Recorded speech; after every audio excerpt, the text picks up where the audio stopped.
Hi everybody, I'm Bree the Plant Lady, checking in with a couple of in-depth garden tours. Now that we are in the middle of October and actually we have a potential frost a week from today.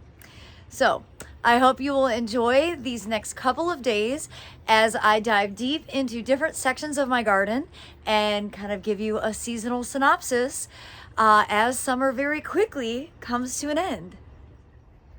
Well, right here on the back porch, with frost, a lot of this will die out. Of course, the sweet potatoes have done well. I'm excited to get these dug up and see what the harvest is.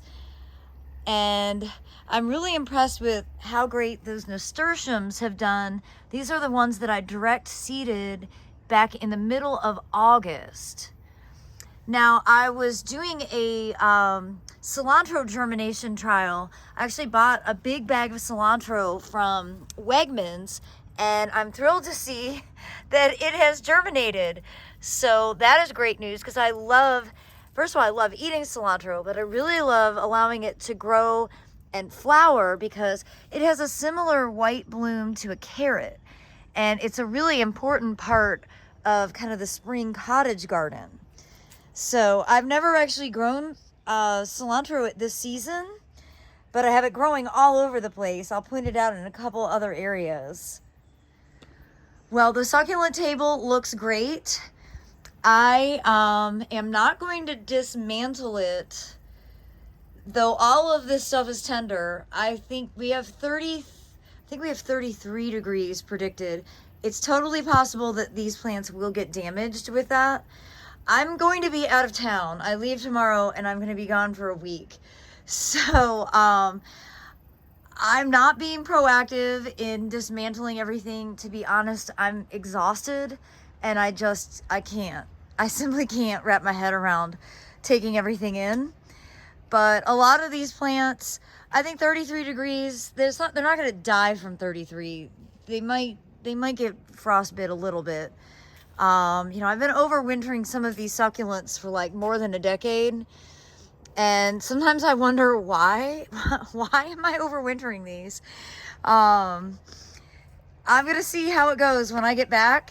I'm sure it will be a complete and utter shock.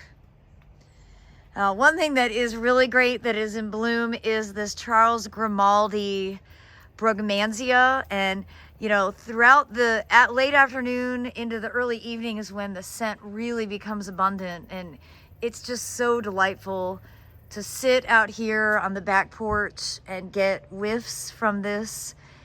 This has been hardy. It's been planted for 11 years, and it dies typically almost to the ground every year, but then it flushes back up. So it's been a root reliably hardy perennial for me. Now, I don't know if this is true for everybody, but I swear the mosquitoes are worse now than they have been like the whole year. I've been out here like 2 minutes and I have got to spray myself because I've had like 4,000 mosquitoes land on me. They are relentless. As we make our way out here, you'll see more cilantro. I noticed this yesterday. I was so pleased. It's already starting to develop real leaves, and that is great news. And of course, this garlic border is growing really well. I've harvested a lot of peppers already, just in case they get nipped next week, but you can see there's still a lot of small jalapenos on these plants. Peppers do really well with short days. That's actually a trigger to stimulate fruit production. And the pineapple sage is finally blooming. That's also a short day plant. So great to see it in full bloom. Hopefully it won't get frosted and I'll get to enjoy it for a while longer. And there's Cubby. The feed tank bed is, it's looking good. It's been replanted.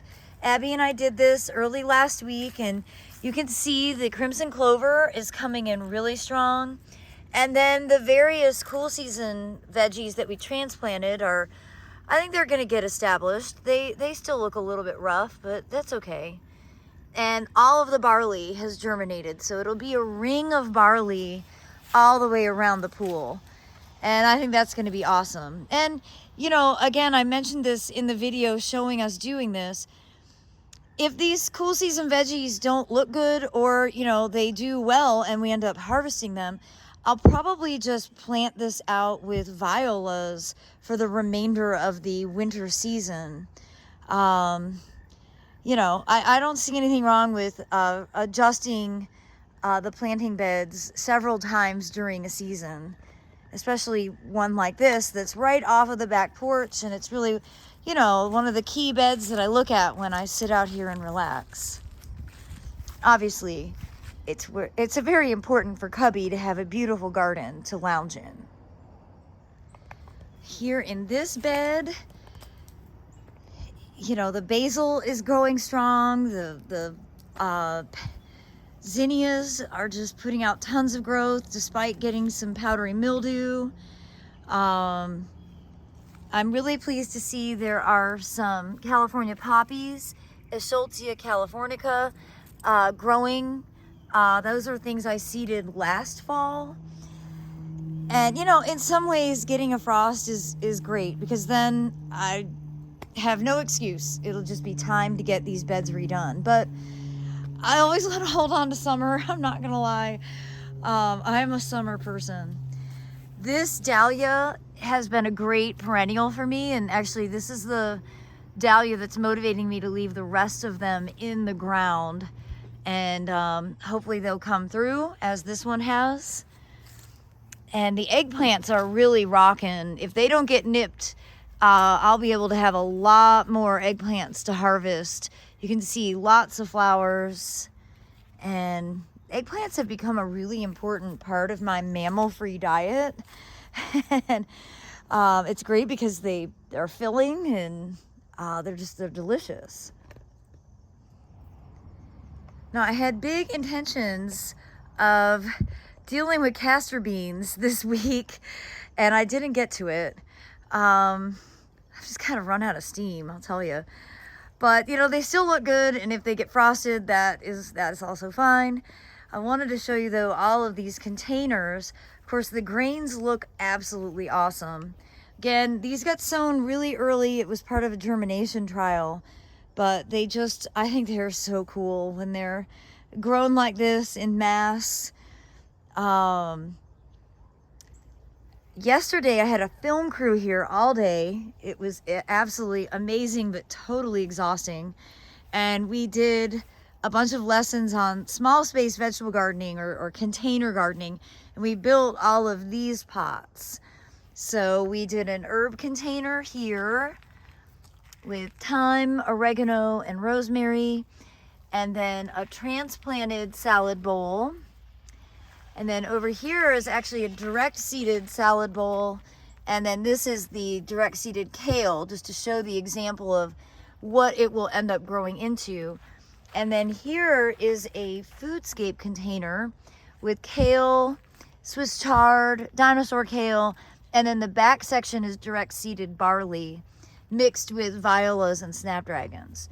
So hopefully when these classes come out in the early spring, late winter, early spring, these containers will serve as inspiration for people. So I did want to show you the window box here on the back deck, along with Bad Hair Day Mangave. I think this has been a really pretty window box. I'd like to do it again next year. I think I just won't do these senecio because they're sort of like awkwardly tall, but I really liked how the echeveria kind of flopped out. And well, just overall, I think this has been a pretty composition, very, very low maintenance, and hopefully it won't get damaged with the cooler temperatures, because I would like to overwinter these in the heated shed. But again, I'm just not gonna overly anticipate the weather forecast. It is what it is, and my schedule is what it is, and I'm not going to be here to take plants in at the last minute. As we head down to the south side property border of the house, the south foundation, One great look at that papyrus, which I really do need to divide because it's not reaching its full potential anymore because it's so root bound in this pond liner. And you can see the cotton, or the candy corn Kufia is really starting to put on a nice flowering show. With any luck, we won't get so cold that this will get damaged, because this is usually in full bloom really closer to the end of October, beginning of November.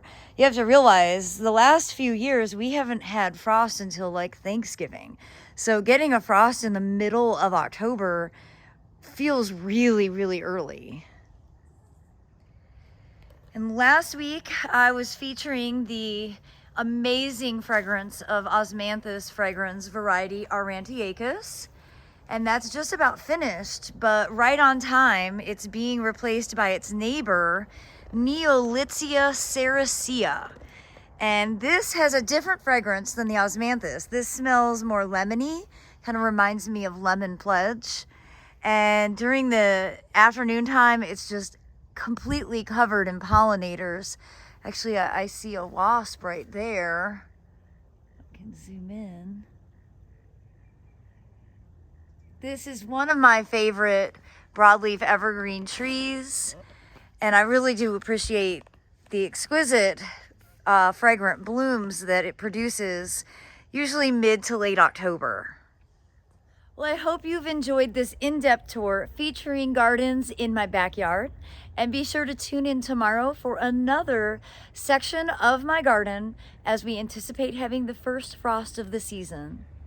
Thanks so much for watching, everybody.